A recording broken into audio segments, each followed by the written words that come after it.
Nous, nos bêtes estivent sur le tour des lacs d'Ayous depuis 67 ans. Les pâturages des lacs d'Ayous appartiennent au syndicat du Haut-Ossau. Tous les ans, on doit monter en haute montagne autour des lacs de Bious-Arctique.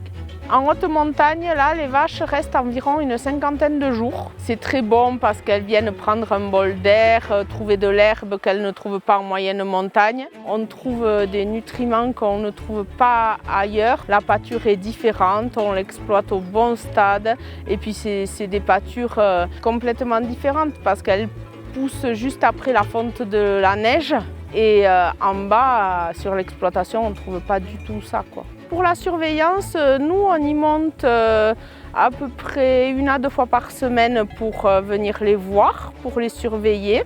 Ici, au syndicat du Haut-Ossau, il y a ce que l'on appelle un pâtre. C'est quelqu'un qui surveille un peu les troupeaux quotidiennement sur l'estive. Il surveille tous les troupeaux du syndicat du Haut-Ossau. Une surveillance, mais surtout pour des grosses blessures ou des gros soucis. On ne peut pas avoir la même surveillance d'un troupeau en estive que l'on a à la maison. Il y a beaucoup plus de risques et ça, quand on amène nos troupeaux en estive, il faut en être conscient. Oui, c'est les chutes, les animaux qui chutent. Il peut y avoir des soucis d'orage parce que c'est vrai que l'orage tape fort en montagne. Du coup, elles peuvent se faire mal aux pattes ou ailleurs. Il peut y avoir aussi de la prédation. Il y en a eu ici dans le Béarn cet été. Ça a surtout touché des brebis, mais au niveau des vaches, la prédation, ça peut être aussi très dangereux parce qu'elles peuvent être apeurées et du coup, elles peuvent tomber dans des précipices, dans des endroits compliqués et du coup, il peut y avoir pas mal de mortalité. On peut aussi avoir des maladies style de la FCO, de la MHE.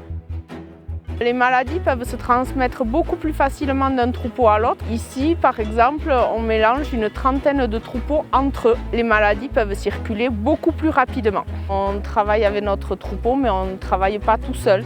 On a une dizaine de personnes qui nous aident pour justement contenir notre troupeau pour ne pas se mélanger avec les autres troupeaux. Tous ces mouvements d'animaux-là ne peuvent pas se faire rien que l'exploitant tout seul, trop compliqué.